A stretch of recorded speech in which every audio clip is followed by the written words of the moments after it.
was just after dark when the fog began to creep in over Salt Fork State Park. The air hung heavy, thick with the scent of pine and damp earth. In the distance, a lone figure, a flicker of shadow between the trees, moved just out of sight. I'd come here with a camera, chasing the whispers of Bigfoot sightings, but now every snap of a twig made my skin prickle. The darkness wasn't just a backdrop, it was alive, watching. And then, from somewhere deep in the forest, I heard it. A low guttural sound, like something was breathing just beyond the edge of the light. My heart pounded as I stepped forward, unsure if I was chasing a shadow or if something was chasing me. I kept walking, each step slow, but the trees closed in, and every sound became a threat. Then, a sudden snap, like a footstep, impossibly close. I spun around, flashlight beam darting, but all I saw was a fog swallowing the trail behind me. I ran a few steps, but my legs felt heavy, and the trees, tall and endless, kept closing in. I didn't know which way was out, and every direction was just a maze of dark branches and whispers. Then, a flicker of movement caught my eye, a shadow at the edge of a clearing, just out of reach. I told myself it was just a deer, but my pulse quickened. My breath hitched, and I kept going, not knowing if I was being led deeper or if I was running straight into something I couldn't survive. All I knew was that the forest wasn't letting me go. Then, from the darkness, a low growl echoed, followed by a distant howl. Branches cracked under heavy footsteps, and every snap of a twig reminded me I was not alone.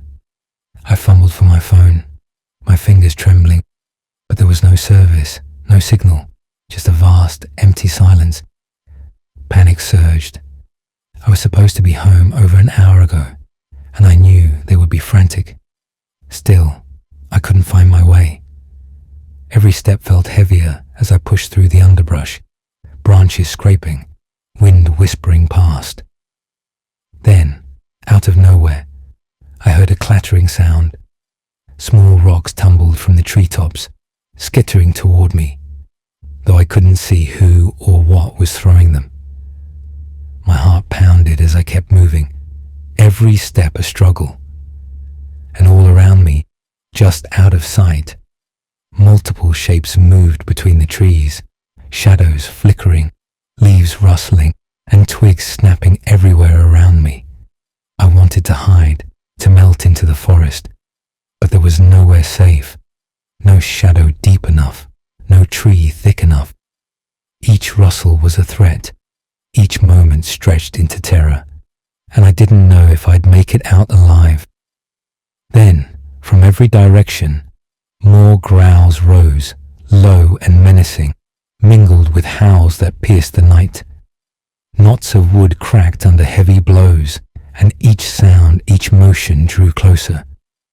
I didn't know if any of this was real, or if I was about to disappear in the dark, but despite the overwhelming fear, I kept moving, each step uncertain, each breath a struggle.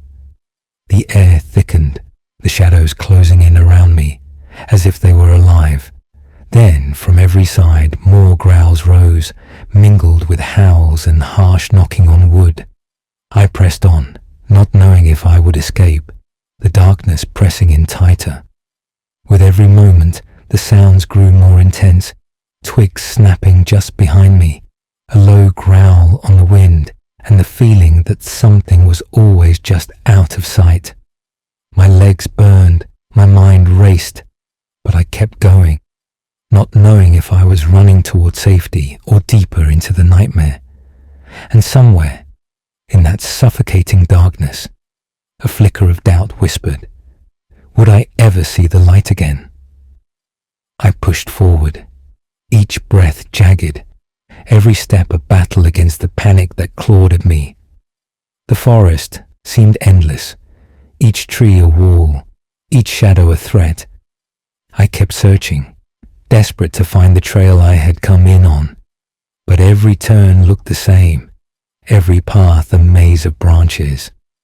I didn't know if I was moving closer or drifting further away, but I kept going, clinging to any flicker of familiarity that might lead me out.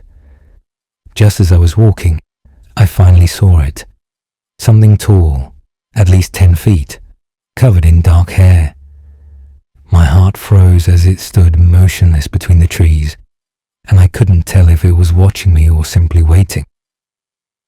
I took a hesitant step back, unsure if it had seen me, not knowing what I should do next. Then, just as quickly as I saw it, it darted away out of sight, crashing through the trees, branches snapping as it disappeared into the darkness. I stood frozen, every muscle tight, not sure if it was truly gone or if it was still out there, waiting just beyond the dark line of trees. I was so frightened. I took off running, not knowing exactly where I was going, but somehow my feet carried me until I reached the trail I recognized, one that led me back to my vehicle.